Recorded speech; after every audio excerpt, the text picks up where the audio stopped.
دوستو، ایک دفعہ کا ذکر ہے کہ بنی اسرائیل کے کسی آدمی سے کہا کہ اس کو 1000 دینار ادھار کے طور پر دے دیے جائیں۔ بنی اسرائیل کے اس آدمی نے کہا کہ گواہ لے آؤ تاکہ میں ان کو اس معاملہ پر گواہ بنا لوں۔ اس نے کہا کہ میرے لیے اللہ گواہ کے طور پر کافی ہے۔ اس نے کہا کہ اچھا، پھر کوئی کفیل لے آؤ۔ اس نے کہا میرے لیے اللہ ہی کفیل کافی ہے۔ اس نے کہا ٹھیک ہے، تو سچا ہے۔ چنانچہ اس نے 1000 دینار مقررہ مدت کے لیے اس کو دے دیے۔ پس وہ شخص بحری راستہ سے روانہ ہو گیا اور اپنی ضروریات کو پورا کیا۔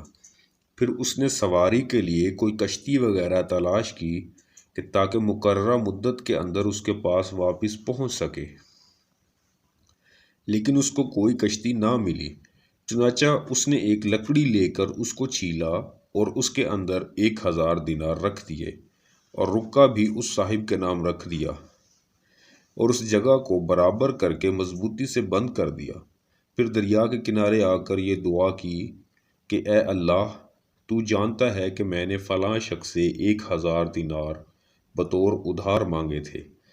اس نے مجھ سے کفیل کا مطالبہ کیا تو میں نے کہا تھا کہ اے اللہ تعالیٰ ہی میرے لیے کفیل ہیں۔ اس پر وہ راضی ہوا اور اس نے مجھ سے گواہ مانگے تو میں نے یہی کہا تھا کہ میرے لیے اللہ ہی بطور گواہ کافی ہے۔ اس پر وہ راضی ہو گیا۔ میں نے اس کی رقم اس تک پہنچانے کے لیے خوب کوشش کی کہ مجھے کوئی کشتی مل جائے، مگر مجھے نہ مل سکی۔ میں اس امانت کو تیرے حوالے کرتا ہوں۔ یہ کہہ کر اس نے وہ لکڑی دریا میں پھینک دی اور خود واپس چلا آیا اور اپنے شہر جانے کے لیے کوئی کشتی وغیرہ ڈھونڈنے لگا۔ ادھر وہ آدمی جس نے اس کو قرض دیا تھا دریا کے کنارے آیا کہ دیکھتے ہیں کہ کوئی کشتی اس کا مال لے کر آئی ہے یا نہیں۔ اچانک اس کو وہی لکڑی نظر آئی جس کے اندر مال موجود تھا۔ اس نے وہ لکڑی اٹھا لی کہ گھر میں ایندھن کے طور پر کام آئے گی، لیکن جب اس شخص نے اس لکڑی کو کھولا تو اس میں مال اور ایک رکا دستیاب ہوا۔ پھر کچھ عرصہ کے بعد وہ شخص بھی آ گیا جس نے اس سے قرض لیا تھا۔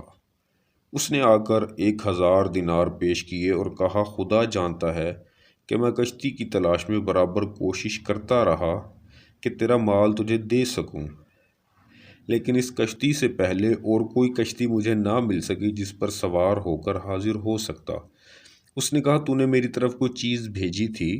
اس نے جواب دیا کہ میں نے آپ کو بتایا ہے کہ اس کشتی سے پہلے جس پر میں سوار ہو کر آیا ہوں مجھے کوئی کشتی نہیں ملی۔ اس نے کہا کہ تو پھر اللہ تعالیٰ نے تیرا اور قرض ادا کروا دیا ہے جو تو نے ایک لکڑی میں رکھ کر بھیجا تھا، لہٰذا تو اپنے یہ 1000 دینار لے اور واپس روانہ ہو جا۔ دوستو، معلوم ہوا کہ کسی کو ایک مدت کے لیے قرض دینا جائز ہے اور پھر اس کی پوری ادائیگی واجب ہے۔ تمام امور میں اللہ تعالیٰ پر توکل اور بھروسہ کرنا چاہیے۔ تجارت کی مشروعیت معلوم ہوئی، نیز معلوم ہوا کہ تجارتی معاملات زمانہ قدیم سے چلے آ رہے ہیں اور تجارت کی غرض سے ادھار لینا بھی جائز ہے، جبکہ انسان کو یقین ہو کہ وہ اس کا ادا کر سکے گا۔ ثابت ہوا کہ بنی اسرائیل کے واقعات بیان کرنا جائز ہے کیونکہ ان واقعات سے واعظ و عبرت کا سبق حاصل ہوتا ہے۔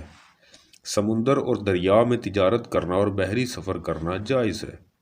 انسان کو چاہیے کہ امانت و دیانت، صداقت اور خوف خدا جیسی صفات حمیدہ سے اپنے آپ کو آراستہ کرے۔ کاتب پہلے اپنا ذکر کرے۔ قرض اور ادھار کے معاملہ میں گواہ اور کفیل کا مطالبہ کرنا جائز ہے۔ کم قیمت اشیاء جیسے لکڑی، کوڑا وغیرہ کہیں پڑا ہوا ملے تو اس کو اٹھا لینا اور اس سے فائدہ اٹھانا جائز ہے۔ اولیاء اکرام کی کرامات کا اثبات ہوا، جیسے اس حدیث میں ایک لکڑی جو سونے سے بھری ہوئی تھی متعینہ جگہ پر بحفاظت پہنچی اور صرف اس کے مالک نے اس کو وصول کیا۔ یہ امر بھی خوراک عادت میں سے ہے۔ دوستو، اگر آپ کو ہماری یہ ویڈیو پسند آئی ہے تو ہمارے چینل کو سبسکرائب ضرور کر لیجئے گا۔ اللہ حافظ۔